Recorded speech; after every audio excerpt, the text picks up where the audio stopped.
Welcome to the Pacific Research Institute Next Round podcast. I'm Tim Anaya, PRI's Vice President of Marketing and Communications, and your podcast co-host. This week is a big one in the race for California governor. On Friday, it's the filing deadline for candidates for governor and constitutional office, the state legislature, and U.S. Congress to file for office. And we're finally going to find out if this very large Democratic field of candidates where no candidate is really breaking out of the pack, is it going to remain as is, or are all the candidates going to go forward and file for governor and bring us the free-for-all on the ballot that we've been seeing thus far this campaign season? And we thought it's a perfect week with this important milestone on the campaign calendar to bring you a special audio recording of our recent sold-out PRI Sacramento Policy Conference, the California Ideas in Action Conference, which we held a few weeks ago at the Sutter Club here in Sacramento. And one of the panels that we had featured a panel of some of the top journalists in California offering their observations on the governor's race and also on the impact of Governor Gavin Newsom's reign as governor of California. Moderating the panel, we have Melissa Caen, who's a former journalist, an attorney, and a political analyst. And we have a really good group of panelists. We have Marisa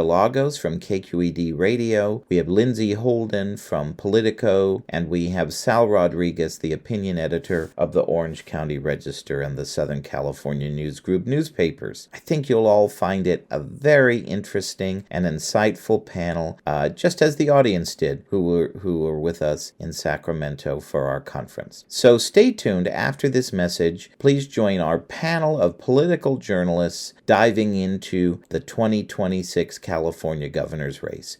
Thanks for listening.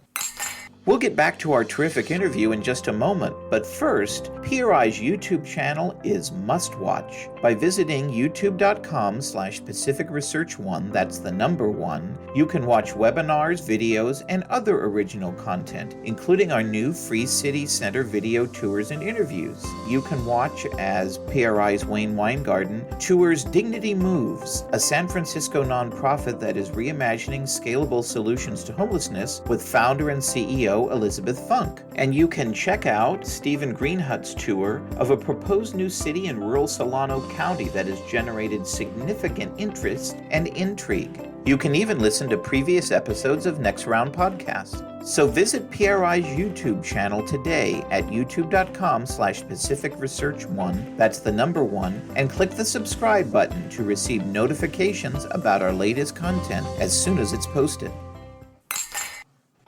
As you know, we're just at the start of a California governor's race where it seems not a lot of the candidates are really lighting the world on fire, at least zooming way out to the front of the pack. And, you know, in a normal year, you'd expect that by now you'd have one or two of the Democratic candidates really gaining steam. And, you know, based on this current field, it seems, well, maybe if you get to 12%, you have a real shot at being the governor of California.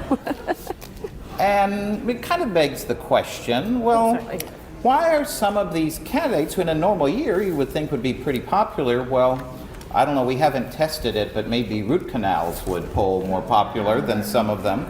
And as we get closer, right, to the filing deadline, are any of these big candidates going to be dropping out? And do we see any of the candidates with a big potential to grow? And now it's, about 4 months, a little less than 4 months between now and the primary. And if we're to believe the polls, and there's a lot of debate on this, and we see there's even an organized campaign on this issue, if we think of politics like an episode of The West Wing, could there be that small possibility that 2 Republicans would make the top 2 in June?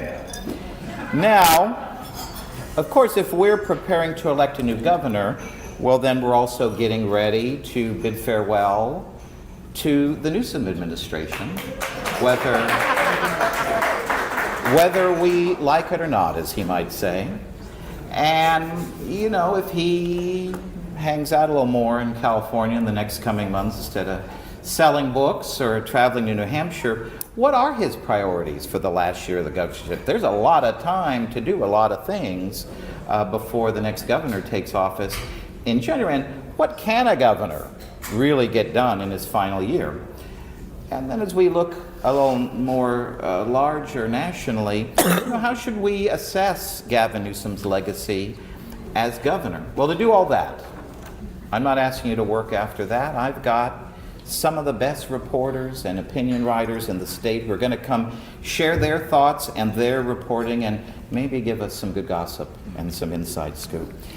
And I'm so pleased today to have with us as one of our panelists, my longtime friend, from when we'd sit in the hallways outside the governor's office when you had Blackberries, typing away at everything they'd say. You would always sit as the press staff or the reporters who'd always sit in front of the governor's office doorway, and they have a giant, at the time, they had a giant, Governor Schwarzenegger brought in this giant bear, and you would just hang out there for hours on end, especially on budget nights, and way too many hours.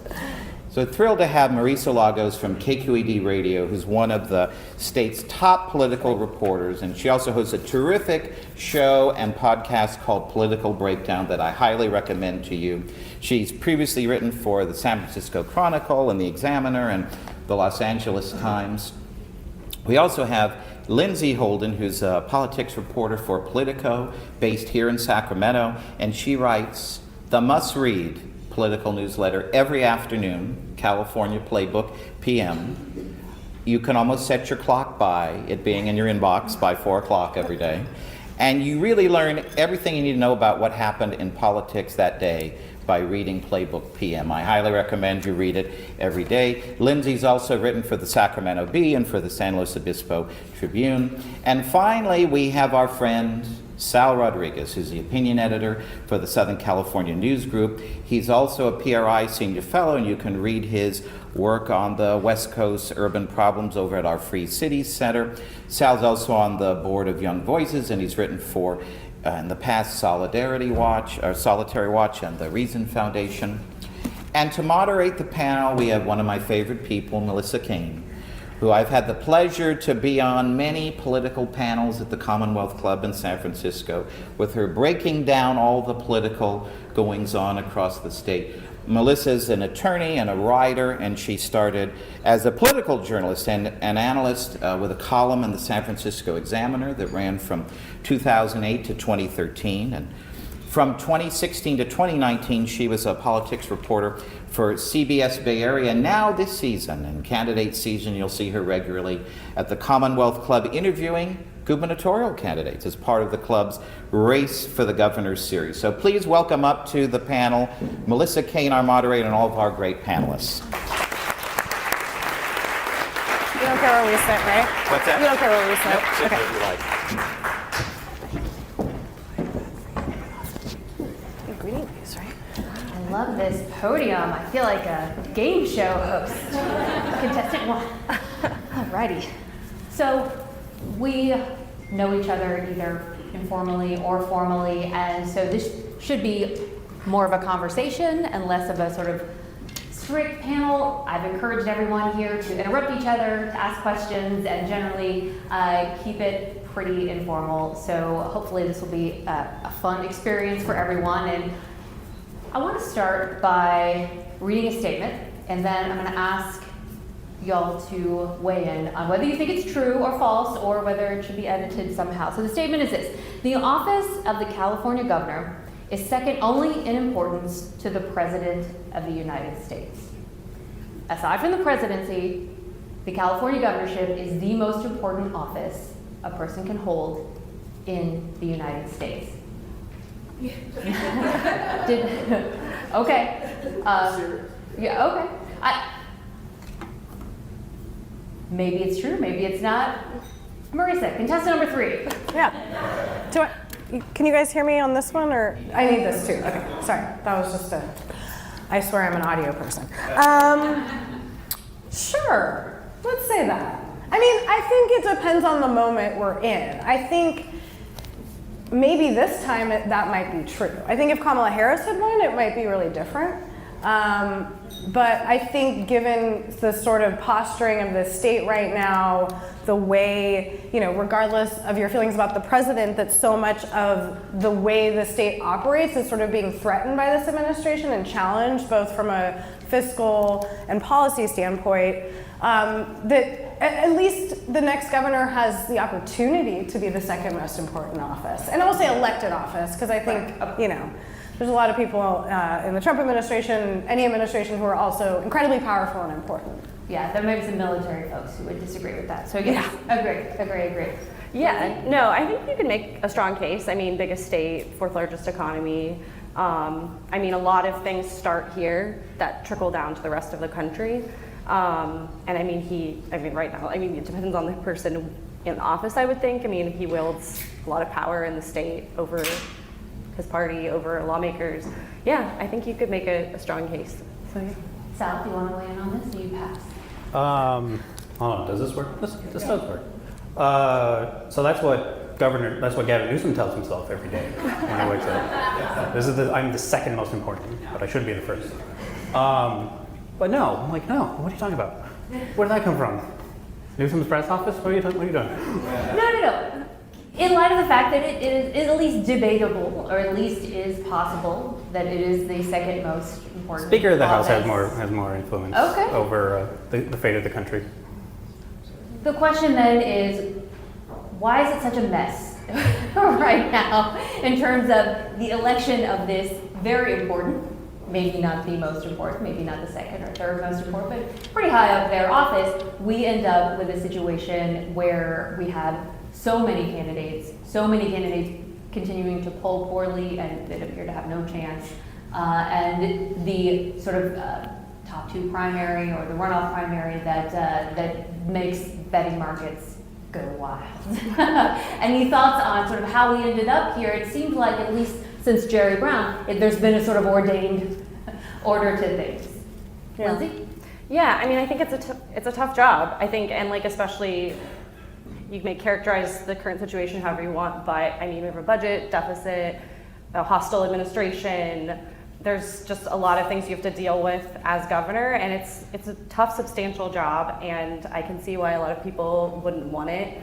And then Everybody wants it. I guess I'm thinking about Alex Padilla, Kamala Harris. There were some contenders you thought would see this as an attractive position who are like, no, I don't think so. Yeah. And I guess you are, to some extent, giving up on your ambitions for 4 years or so to stay in the job. So that may be part of it as well. But there are an insane amount of people. They're just very, as Joe Garofoli put it, mid in his column. I thought that was very funny.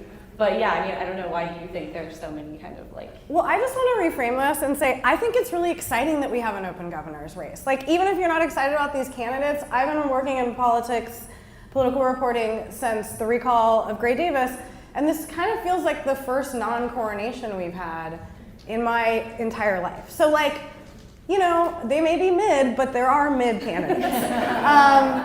And I do think we're gonna see some consolidation. Look, for a lot of us in this room, we follow this stuff so closely, but if you were to walk to any, out in front of, really in any city in the state and ask most people who's running for governor, I would bet 8 out of 10 maybe could name 1 or 2 people. The public has not engaged in this yet.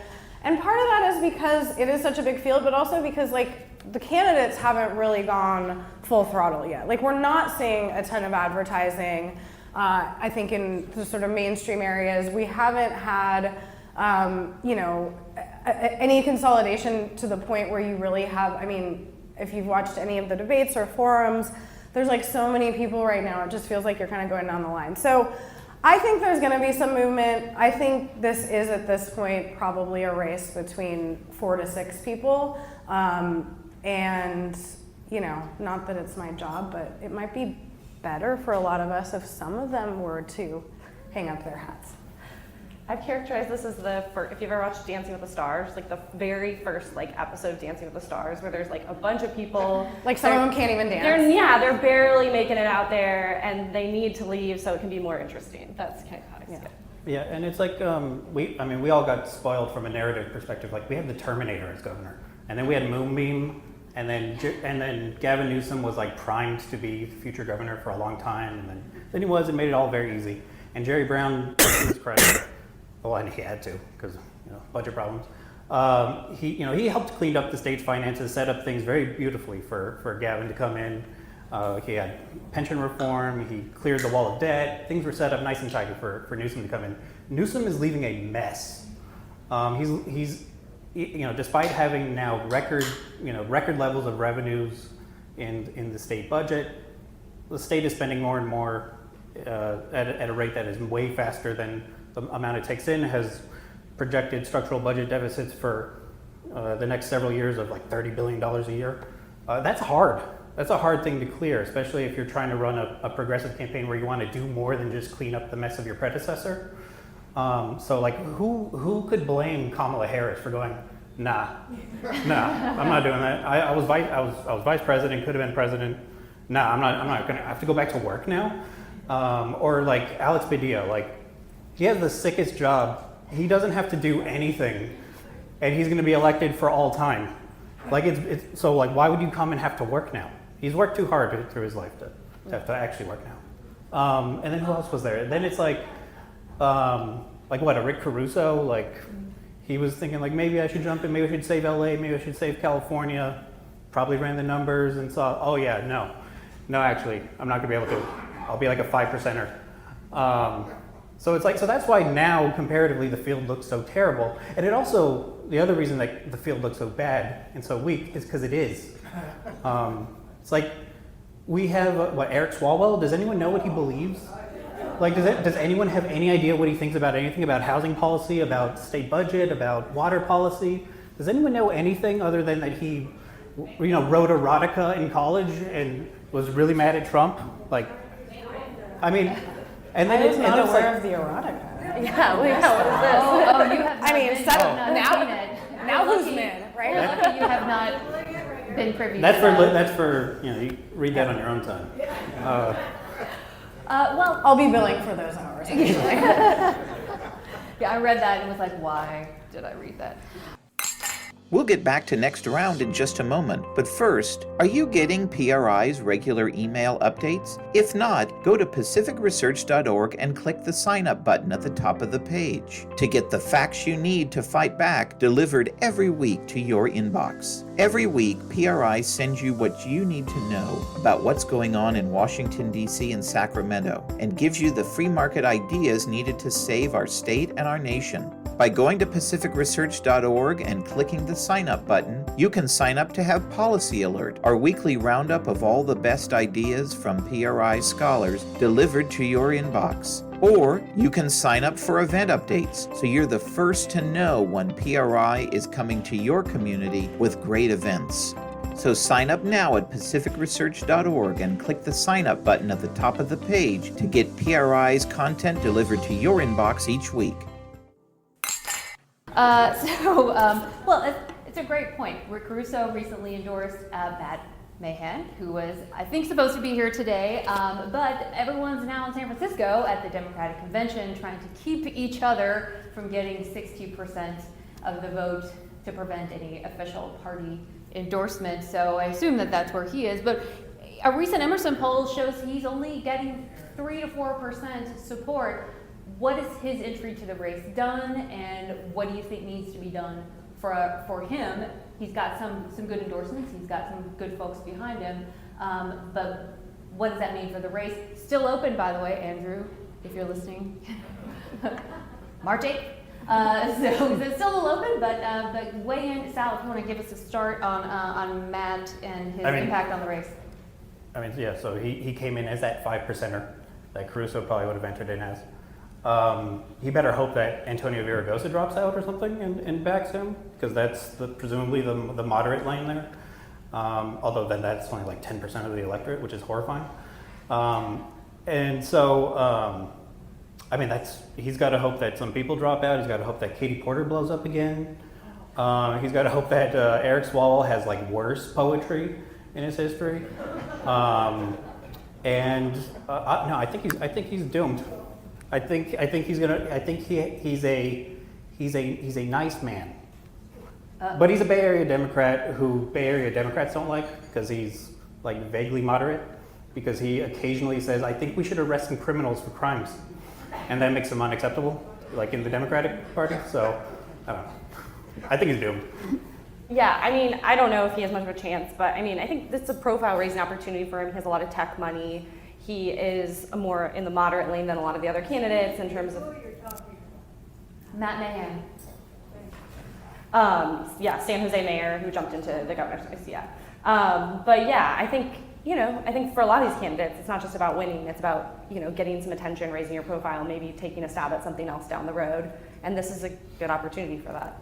Yeah, I mean, for him, it's a free run, right? Like, more people already have said his name in the past few weeks than ever before. He doesn't have to give up the mayorship. I mean, I do think the tech money that's backing him could have an impact, right? Like, look at the US Senate race between Porter and Adam Schiff. Crypto came in and dumped a lot of money and helped move that field, and I think they didn't even really care. Like, they were literally just doing that to, like, show that they could in that case.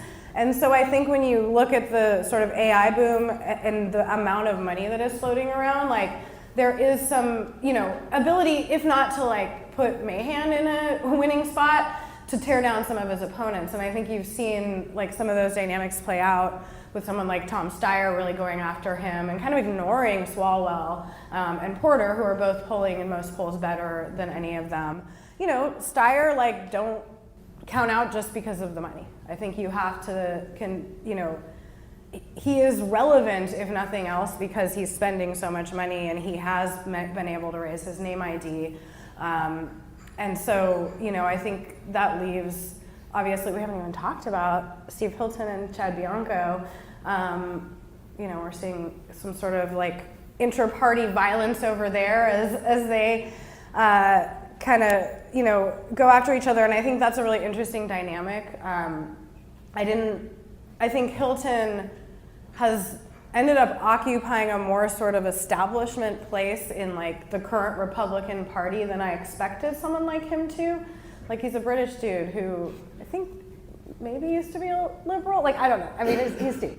But, like, he has really locked up a lot of connections and support from people that are in, like, more the Trump sort of world in California. And so I think that is, he is a strong candidate, and I think we're seeing a really interesting dynamic there where, like, you would think he would want to be in this runoff with Bianco, but there seems to be, some move to kind of try to pull him down as well. It seems like, the Hilton campaign views this not as necessarily a R on R, but believes that that's possible in a way that maybe we haven't seen in a long time, if ever before, but also not probable, that somebody in the Democratic Party will break through. So he needs to make sure he's the one Republican. But interestingly, so Hilton, in the last debate, the Fox 2 debate, Hilton went after Mahan. Also, now we see Tom Steyer going after Mahan. Too. So even though he's still polling really low, people are really aiming at him, I think, maybe trying to get that independent vote. But what we're not seeing necessarily, to Sal's point, is candidates distancing themselves from the governor. Democrats distancing themselves from the governor. Talk about what you'd like to see, maybe what you're seeing from the candidates, but how difficult it can be to be a Democrat following a Democrat into office and in trying to distinguish yourself from this field of folks. Yeah. Lindsey? Marisa? Oh, yeah. Yeah, no, I think it is interesting. I mean, and, I think it's tough because Newsom, I mean, they might agree with some of Newsom's policies. Maybe some of them are unpopular. Maybe they're kind of still figuring out what they are. Newsom probably isn't going to endorse before they figure out who's going to be the nominee before the primary. But yeah, I think it is tough. Obviously, you're going to be judged by your own party, and I think it's definitely more of a challenge because, I mean, the other side, they can just tear down, Newsom, and you kind of have to, like, stay in the same lane to some degree. Yeah, I think this has been really fascinating to watch. We're getting all the candidates in on our podcast, and in there and other forums that I've moderated, you do have this sort of duality among the Democrats where they're like, I'm going to make this state better. It's not great. okay, what would you do different? Well, it's fine, but it's not great. You know, it's like very, and I think you see this across the board, and it's one of the most frustrating things in an election about being a political reporter is just like the platitudes, like, I'm gonna cut costs, and you know, it's like, well, how? Like, what, where? And none of them, Democrat, Republican, Independent, want to answer that. So yeah, I think that there is a really tricky line here. I think given, you know, Newsom's sort of national popularity with the Democratic Party in this exact moment, which could shift very quickly, there is like a bit of a tightrope you see these Democrats walking. And then just in general, I think, you know, when you have a state budget as large as this one, when you have a government as big as this one, it's pretty easy to kind of like talk up here and not get into those specifics, which has sort of made it a little easier for these candidates to kind of, you know, do both, speak out of both sides of their mouths when it comes to the current administration. Yeah, and I think it is easier for someone like Mahan, who he's Well, already burned that bridge. Yeah, he's been taking on Newsom for a long time and disagreeing with him on Prop 36, on homelessness, on a bunch of different things. So yeah. Yeah, but like the biggest problem. So besides Mahan backing Prop 36, which was passed overwhelmingly in the state. If you're going to try to get down to bare bones, especially like fiscal matters or government reform matters, that means you have to buck the unions. And if you're a Democrat trying to break through, do you really want to anger like one of the key constituencies and funders and power players? Like that's why Villaraigosa has never been able to break through. He crossed them when he was mayor of LA because he thought, oh, I don't know, I think kids should have a good education. Charter schools can do that, great. And then he's been written out of the Democratic Party ever since.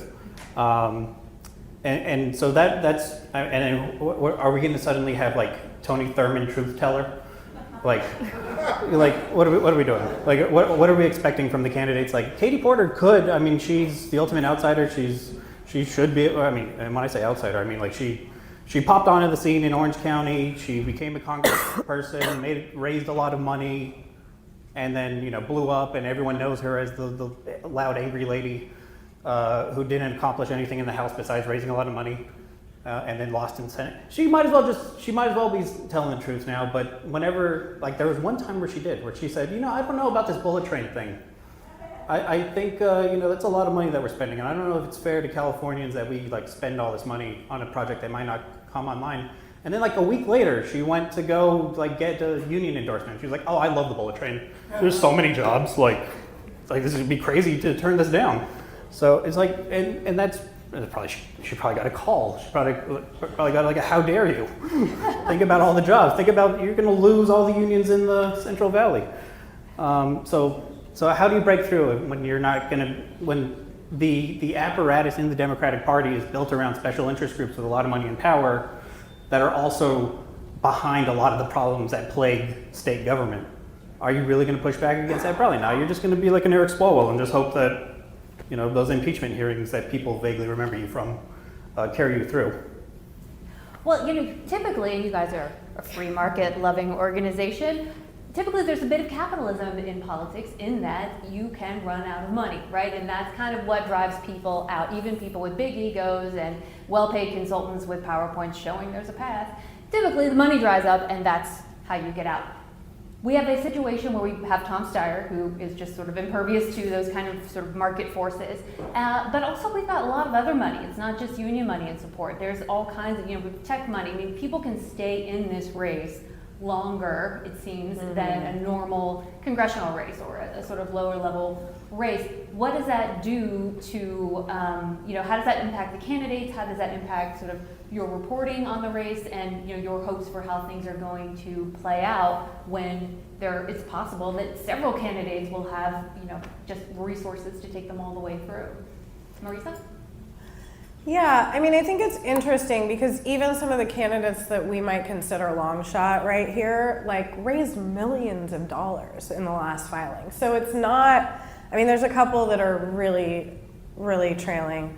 I won't name names, but you can probably guess who they are, or you maybe not because you don't know who they are. But yeah, I think that like, it does speak to the sort of unsettledness of this moment. I think, Steyer getting in really did shuffle the deck in that way. like we said, Mahan is definitely benefiting from a lot of his Silicon Valley ties. But I do think, yeah, in the coming weeks, I mean, you mentioned Martha H. I think keep an eye on the field in the next couple of weeks, especially coming out of this Democratic convention. Like, do we see pressure building behind the scenes for some of these folks to drop out, perhaps? And then, yeah, how does that kind of consolidate? I think a lot of people have just decided to like bet on their horse until now, but I think that time will probably come to an end. Yeah, and I think the labor point is interesting because I think that is part of the reason why there's still so many people, like some of the biggest, most powerful unions haven't endorsed anyone. There's no one playing traffic cop, so to speak. There's not like it was also why there was all that pressure for Kamala Harris or Alex Padilla to get in, because they would have had a candidate and then they wouldn't have had to have these sort of intra-party fights. Exactly. And then there's, I mean, I think there's some like signaling a little bit, like Adam Schiff recently endorsed Eric Swalwell, kind of being like, okay guys, let's like, maybe the rest of you should like think about it. But yeah, I think, and as time comes toward the primary, people start having to spend their money. So like Steyer has spent money already, but like Villaraigosa is up on TV now. So as people spend, they might get to a point where they run out of money. We'll get back to our great guest in just a moment. But first, are you following PRI on Facebook? By following PRI at facebook.com/Pacific Research Institute, that's all one word, you'll be the first to read free market ideas from PRI's terrific team of scholars on all the hot issues like education freedom, single-payer healthcare, crime, homelessness, green mandates like the ban on natural gas appliances, and more. Plus, when you follow PRI at facebook.com/Pacific Research Institute, you'll be the first to know when tickets go on sale for PRI's must-attend luncheons, dinners, and galas across the state. And you'll be first in line to secure your spot to hear great speakers like Michael Schellenberger, Gordon Chang, Steve Hilton, and many more. So go to facebook.com/Pacific Research Institute and follow PRI today so you'll be the first to know. That brings us to the current administration. Now that we're talking about how did they distance themselves, how did they make it all the way through, a recent Emerson poll just came out showing Gavin Newsom has now a 45% disapproval rate. That is up, so disapproval is up, just so we're clear. Back in December, and that includes 20% of Democrats, right? This is not just the usual suspects who are gonna not like him no matter what. 20% of Democrats polled said that they disapprove, and that is up from 13% of Democrats just 2 months ago.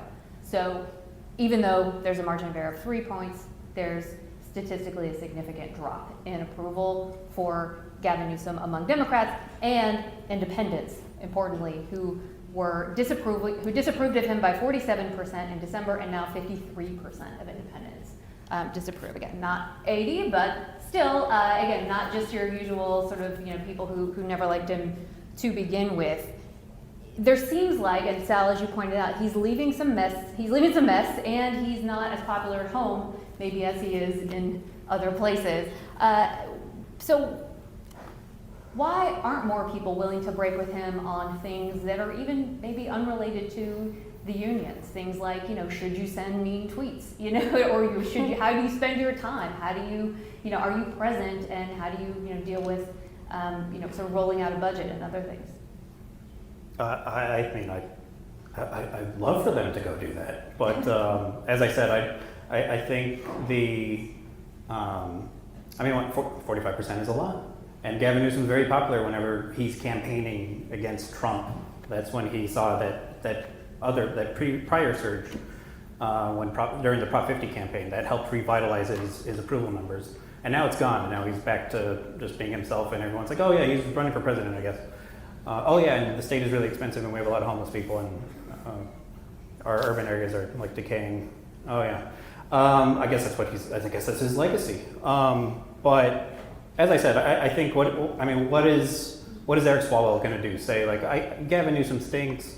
I'm going to come in. I'm going to cut the budget. We're gonna not raise taxes. We're gonna end the bullet train. We're going to build prisons. We're going to stop closing prisons and build more. What is he going to do? It's just going to upset Democrats. Well, does this create a lane for somebody like Steve Hilton or Sheriff Bianco? No.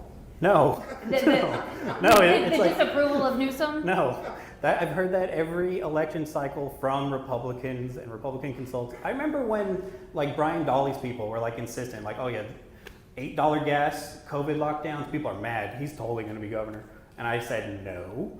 And then they got mad. And I was like, well, too bad. He wasn't going to win. I mean, you go back to 2014, basic California political history, statewide races. California, the Democrats are going to win 60-40. That's what's going to happen. Prop 50 passed what, almost 2/3, and then a year later, Steve Hilton's suddenly going to pop up, and be like, oh yeah, I got it, and I have an English accent, and I'm not related to Paris, and he's going to win. No, it's not going to happen. It would be fun. The accent goes a long way. I'm just saying, Lindsey. No, I mean, yeah, I think it's an interesting thing. I mean, when you think about, I mean, we're talking about Newsom legacy. I mean, some of the stuff that you mentioned, the high-speed rail, that was not something he started. He has defended it and perpetuated it, but it wasn't his baby. The gas tax rate, raising the gas tax, was a Jerry Brown thing. Again, he hasn't changed it, but that, so some of that, you know, he has kept it going. But I mean, I don't know, he has a complicated legacy. I think COVID is certainly part of that, in terms of programs he started before COVID around homelessness, and then COVID kind of changed them, tanked them. All of the French Laundry, the recall, I mean, he's had like a very complex legacy, and I think some of the programs he started, the budget has made them untenable to some degree. And so, I mean, I don't know. I think there are probably Democrats who don't disagree with the platform that he's kept going, but I mean, I think it's hard with the budget realities and everything. And so, I mean, it's kind of a tough situation. Yeah, I mean, in addition to what I think Sal pointed out, which is like it's hard to make the sort of argument as a Democrat that you're going to be like fiscally responsible, but also not hurt all the constituencies that are bringing you to the party. You also have to like step back and look at the national politics right now and how polarized we are. And I think how little of an appetite Democrats have to attack their own in this moment, right? And so even if there are a lot of people who maybe don't love Newsom, maybe less so on a policy level on the left, but more on like a personality level, if he is sort of the president's biggest foil, there's not a lot of political incentive to go out and trash him. And I think, like, again, if there was, Matt Mahan would probably be polling better, you know? And it's like one of the problems of California being a one-party state is that one-party states tend to like breed like a political mediocrity. Like we have like no one is like. When does anyone ever push back against Newsom from within his own party?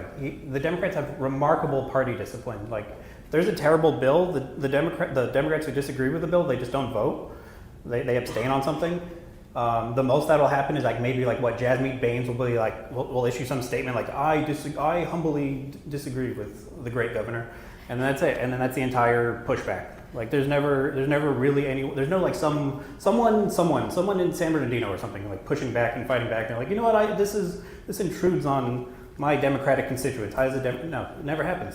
And it's been a decade of that, of party discipline and no one really pushing back within the party. Does that hurt him in a presidential race, not having to really deal with opposition? Yeah, he's a Bay Area Democrat from California. I don't think that's popular in Pennsylvania or Ohio or anywhere else outside of like Oregon. I mean, I don't know. I think it's interesting because I think when a lot of California Democrats on like the more liberal end of the spectrum look at him, they think he's pretty moderate as a Democrat actually, and I think he gets tagged with the liberal tag because he's from California, and I think when you look at him, he's a little more down the middle than you might think, and he has been trying to get a little bit to the right with some of his like podcast guests, with some of the stances he's taken. I think that he's maybe a little more midline than people might think nationally. Yeah, I'll just say ahead of his final budget State of the State bonanza in January, I called around to just like different constituencies. So I talked to the Chamber of Commerce, I talked to folks in education policy and healthcare policy, and it was like really interesting because within each of their areas, and take this all with a grain of salt because the dude does have one more year and they're all trying not to piss him off that much, but I also think that like a lot of the things that he would point to as successes are, you know, they seem minor if you're not a parent who suddenly has TK, but if you're saving $3,000 a month for your 4-year-old, that probably feels really good regardless of whether you like Gavin Newsom. If you didn't qualify for Medi-Cal before and suddenly like your whole family can get on Medi-Cal, that helps. So I do think that there are areas like, you know, this is a giant state with a lot of complicated issues every single day. But it was fascinating to me, and like, yeah, talking to Jennifer at Cal Chamber, you know, they've been very happy with him holding the line on taxes. They got PAGA reform. Second time you'll hear that today, and hopefully the last. But you know, like, it wasn't, I thought I would hear more sort of harsh criticisms from both wings, and I didn't, and I thought that was really interesting, and I think it does speak in part to like, also just like, he is a lightning rod because like, look at the dude. Like he has always had, I think, an affect, a personality that really inspires a lot of strong feelings. Well, if you want to hear somebody criticize the state address, Sal here wrote a column, and I love this. This was before the speech, I want to say. Oh, yeah. It wasn't the speech itself. Oh, okay, sorry. I remember because I love this title. Gavin Newsom's final state of the state is an unbelievable fairy tale. So that was the headline. So Sal, do you want to weigh in on sort of what are some of the biggest issues that you're seeing in the current administration that probably won't get fixed since he's campaigning for the final year? And what are these candidates walking into? Well, yeah. So like I said, they're walking into a structural budget deficit. They're walking into the worst performing K-12 education system in the country, which has just gotten worse despite all the money they've spent. Gavin's also, he's handing off his successor the reparations office. So it's like, here you go, here's a political headache for you. What else is he? I mean, he's got the bullet train. He's got the eternal problem of homelessness. All of his housing reforms, they all have asterisks next to them, so you can't really get any regulatory reprieve unless you deal with the unions and you meet this and that requirement and this and that mandate, which means you don't actually get any regulatory reprieve, so you have a worsening housing crisis.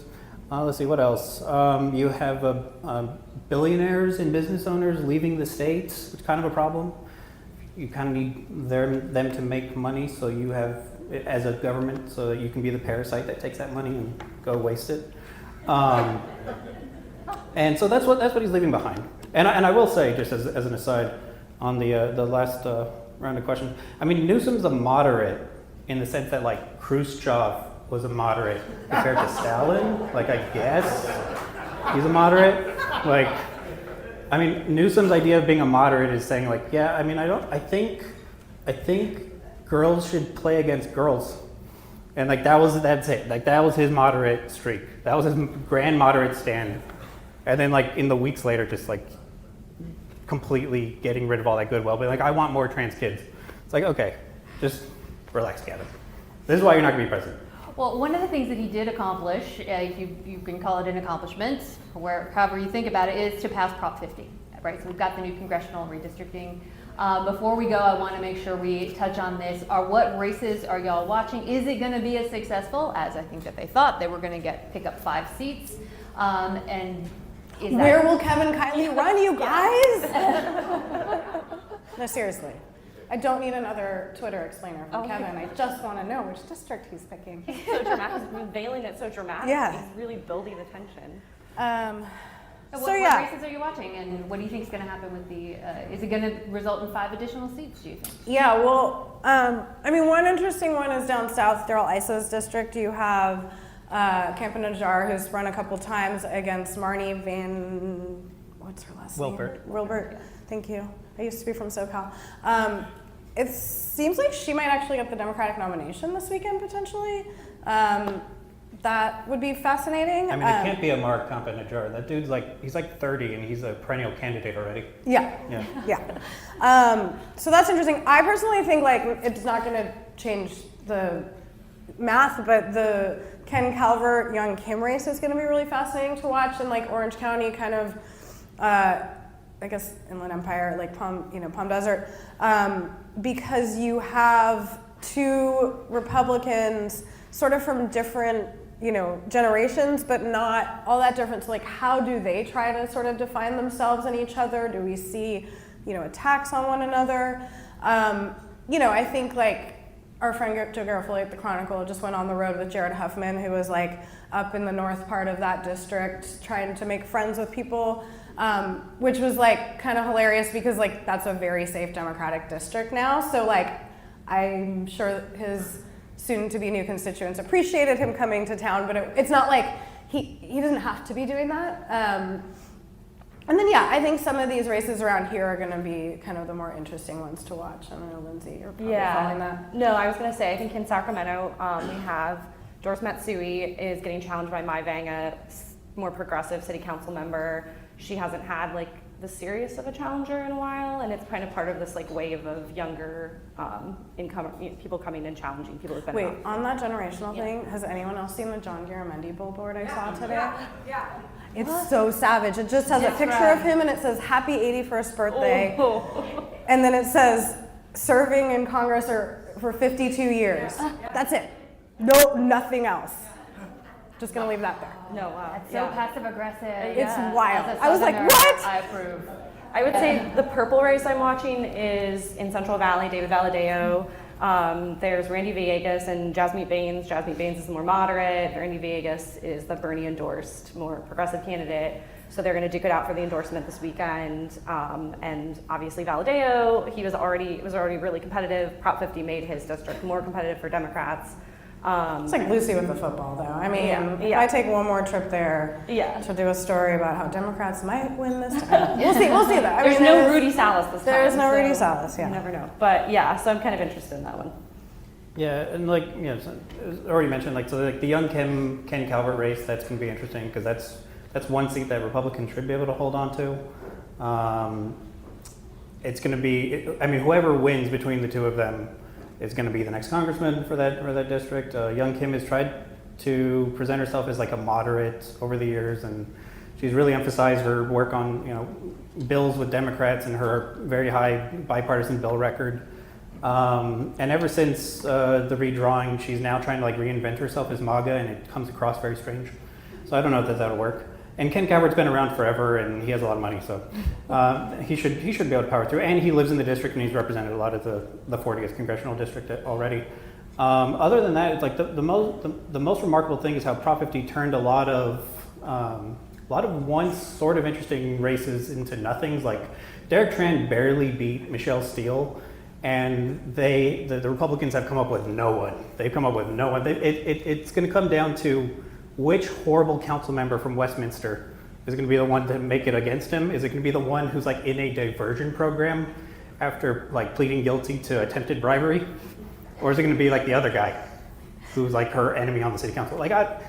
So that's going to be compelling. Hey, don't we believe in rehabilitation? Okay. Sure. Maybe like after she finishes her. Yeah, maybe time. After the diversion's over. And then it's like, the northern LA County district that Steve Knight represented, and then it was Christy Smith, and then she had the thruple, and then it was Mike Garcia, and now it's George Whitesides, and he's just going to be there forever now. I think they have like some Santa Clarita councilman who's running against him, who's what about the Kylie and Vera seats up in Sacramento? I'm a Southern California guy. I know nothing We about don't know it. yet. We don't know which district he's running in. He could, yeah. Kyle, so Bara's moving over, right? I think that's what we'll be watching to see if Kylie decides to enter that race. But right. I mean, it seems like so far that district and then where Pan is running are more like Democrats are sort of the ones fighting it out ahead of the primary. Yeah, definitely. Okay, you ready? So it's going to be a good night for the Democrats. Sorry. I know it pains you to say, well, we do have to wrap it up, but before we go, I do have one thing that I promised Steve Malvezzo that I would pass along to you, which is this. Stop quoting Consumer Watchdog. That organization has no members and is a scam. Okay. And on that note, thank you all for staying. Thank you to Sal and Lindsey and Marisa. If you like this episode, please tell your friends and subscribe to PRI's podcast at iTunes, Google Play, Stitcher, TuneIn, iHeartRadio, and Spotify. And when you're on these platforms, don't forget to give us a big 5 stars. If you don't subscribe to any of these, you can still listen on PRI's YouTube page, youtube.com/Pacific Research 1. That's the number 1. Thanks for listening. I'm Rowena Ichon. Hope you'll come back again for Next Round with PRI.